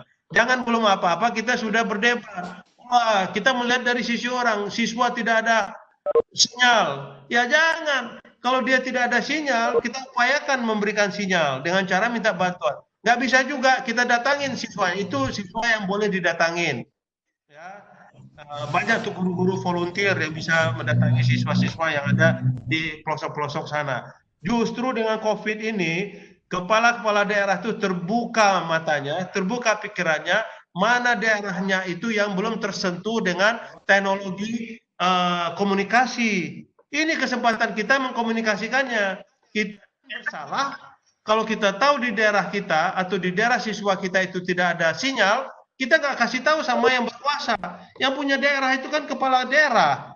Kita kasih tahu. Nah itu tadi saya baca sepintas di chat ini masih banyak yang komplain atau bertanya, ya gimana kalau siswa nggak punya HP, gimana kalau di daerah terpencil. Ya tadi sudah saya jawab itu semuanya ya. Nah yang penting mulailah dari diri guru masing-masing ya. Jangan salah-salahkan siapa-siapa aja. Perintahnya sudah jelas datang dari Presiden, dari Menteri, dari ulama. Kita harus belajar di rumah saja. Itu mungkin Bu Moderator. Terima kasih. Ya, alhamdulillah. Terima kasih Pak Prof. Di partisipan ini ada beberapa yang mengajungkan tangannya, tapi tadi sudah disilakan, tidak bisa terhubung. Kalau masih diberi kesempatan, saya persilakan lagi Pak Prof. Jika tidak, maka saya akan akhiri webinar hari ini. Masih ada sekitar 20 menit ke depan, Pak Prof. Boleh? Apa lagi? Oh, nah ini saya juga membaca dari Hajah Marlina ya. Bagaimana cara pendekatan belajar dengan anak yang memiliki kemampuan belajar yang lemah, dalam artian lambat mencerna pelajaran via daring, tetapi anak tersebut punya semangat ikut belajar daring. Lah, kita di pelajaran tradisional tatap muka pun pasti kita temui siswa yang pintar, yang setengah pintar, yang lambat pintarnya. Pasti. Apa yang kita lakukan? Lakukanlah itu sama dengan di pembelajaran daring. Sama saja. Apakah kita mau mendirikan ketuntasan belajar, tambahan jam belajar, boleh. Apakah kita menyediakan forum komunikasi khusus untuk dia? Boleh. Apakah kita mengerahkan asisten tutor kita? Boleh. Banyak cara. Ya. Jadi itu Bu Haji Marlina ya, Hajah Marlina. Yang penting apa yang seperti tadi dalam slide saya, apa yang kita lakukan di pelajaran tradisional, kita lakukan di pelajaran daring. Yang berbeda medianya saja Bapak Ibu sekalian. Dan tentunya juga caranya, karena kita nggak bertemu secara langsung. Nah, sama ini Ibu Pak Husin tadi udah ya, model-model pembelajaran daring di daerah terpencil. Di daerah terpencil ya sama saja, cuma di situ mungkin sinyalnya lemot, ya mungkin teknologinya juga masih sedikit yang punya. Ini tidak lain caranya kita bantu, ya. Sosialisasikan bahwa ada sekian kelompok siswa kita yang perlu bantuan uluran tangan. Banyak orang-orang kaya di sini nih yang saya yakin, apalagi dari Gorontalo tuh banyak orang kaya di Gorontalo yang bersedia untuk membantu siswa yang memang terpinggirkan gara-gara belajar daring ini. Ya, tidak ada cara seperti itu yang tidak bisa diselesaikan. Syukur-syukur Pemdanya cukup sensitif. Yang penting kita sebagai guru komunikasikan itu kepada orang-orang yang memang kira-kira akan membantu, gitu. Ya. Apalagi nih pertanyaannya Bu moderator. Saya kira itu semuanya sekitar itu. Kalau saya boleh berkesimpulan di sini Bu moderator ya, ini masih banyak guru-guru ya, mohon maaf ini mungkin saya salah, yang memang masih setengah-setengah hatinya untuk pembelajaran daring ini. Mungkin itu tadi tidak mudah memang menggeser dari situasi nyaman ke situasi tidak nyaman ini, atau dari situasi kita comfort zone namanya ke situasi berubah, itu tidak mudah ya, tapi itulah ujian pada diri kita Bapak Ibu sekalian. Apalagi guru ini ya, kita itu tuh dituntut untuk berubah, kita dulu yang berubah baru nanti siswa. Kalau kita sendiri nggak berubah, siswa itu nanti akan berubah, tapi khawatirnya kita dia akan berubah ke arah yang salah. Ini yang kita khawatirkan. Nauzubillah min dzalik. Gimana coba kalau dia berubah ke arah yang sesat? Ya, ini harus kita pegang teguh. Nah, untuk itu kita dulu yang harus berubah. Kita tuntun generasi Z ini ke perubahan yang kita harapkan. Apa itu? Ya, dia berkarakter Indonesia, ya bertata nilai agama yang kita anut, ya kita orang Indonesia punya jiwa gotong royong, tempo selero, segala macam. Harus itu, jangan sampai nanti mereka dewasa, ya, mereka yang memegang bangsa ini nih, wajahnya masih wajah orang Indonesia, tapi tingkah laku perilakunya sudah kayak orang asing. Nah, mudah-mudahan ini tidak terjadi, ya. Makanya saya meluangkan waktu saya untuk forum-forum seperti ini. Di forum PGRI juga saya singkirkan jadwal saya yang lain, karena saya yakin betul kalau gurunya baik, ya pastilah generasi yang dihasilkan juga baik. Saya bisa jadi profesor begini karena saya guru-guru SD saya itu sampai sekarang ada almarhum Pak Ismail masih terbayang oleh saya. Ya, guru SMP ada Pak Indra masih terbayang sama saya. Guru SMA masih ada Pak Sarfi masih terbayang sama saya. Ya, gimana figur-figur guru itu tuh membentuk diri saya sehingga saya bisa seperti ini. Saya bersyukur pada Allah Subhanahu wa taala. Coba kalau ada siswa yang gurunya saja dia nggak ingat. Kalaupun ingat, yang dia ingat yang buruk-buruk. Nauzubillah min dzalik, Bapak Ibu sekalian. Jadi kesempatan ini ya saya mengajak ya dengan hati nurani saya nih. Ya, ayolah kita berubah ke yang lebih baik supaya kita bisa menuntun perubahan itu ke generasi Z agar generasi Z ini di masanya nanti mereka menjadi generasi yang lebih kuat bahkan dari kita. Mungkin itu Bu Moderator. Ya, terima kasih Bapak Prof, sangat mencerahkan.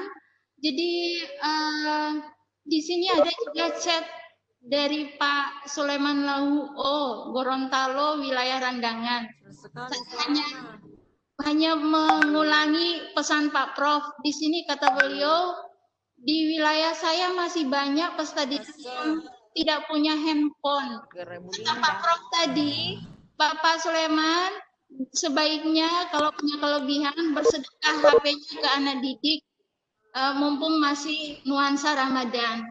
Begitu Pak Prof ya, kalau saya tidak salah menyimak. Sekarang waktu menunjukkan pukul 11.54.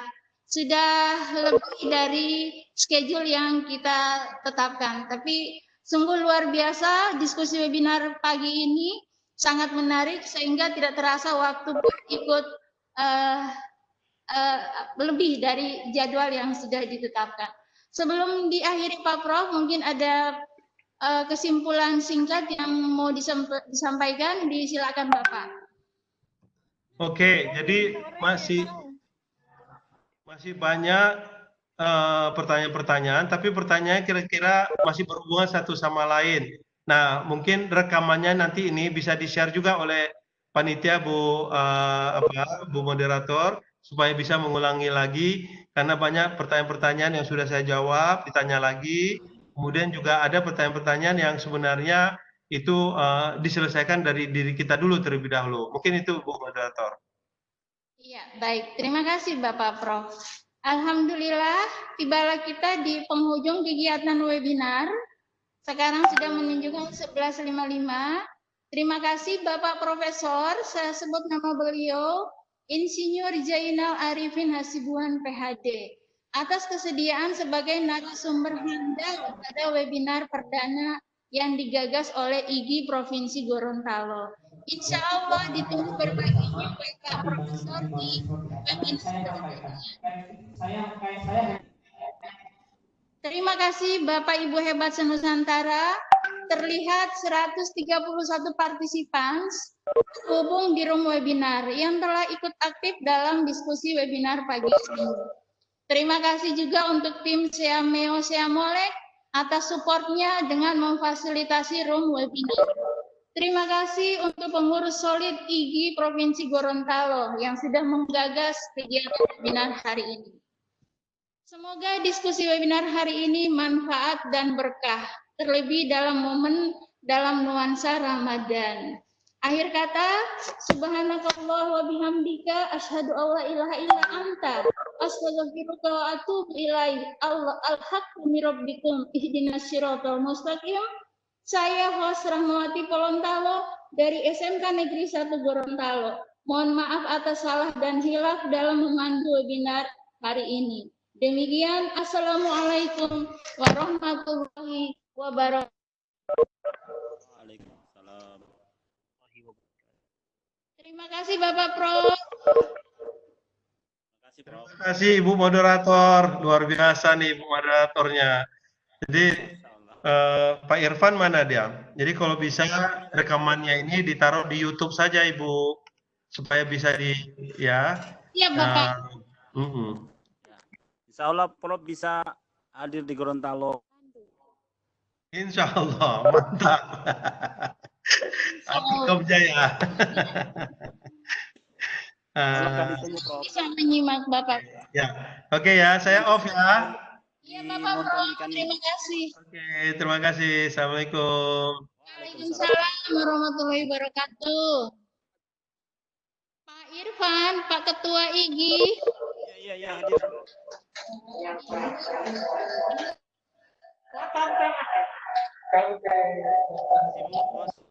Pak Irfan, videonya dinyalakan, Bu Esther. saya kayaknya nggak bisa untuk videonya karena error aplikasinya. Iya. Pengurus IG. Saja saya punya video nggak bisa, Bu. Oh iya, baik. Bu Esther. Ini room meeting saya setting sampai jam 12.20. Masih ada 20 menit ke depan. Apakah mau digunakan mikrofonnya diaktifkan, Bu Esther? Iya, bisa digunakan, bisa. Gunakan 20 menit untuk evaluasi kegiatan ini oleh Iya. Silakan ya. ada apa perbaikan-perbaikan, ada yang perlu kita support ke depan. Silakan Pak Irfan pimpin meskipun hanya suara. Sebelumnya Pak Irfan di partisipan atas nama siapa? Saya tidak lihat nama Pak Irfan. Irfan Salihi, Bu. Oh, sebentar. Saya mau jadikan presenter. Sebentar Pak Irfan ya.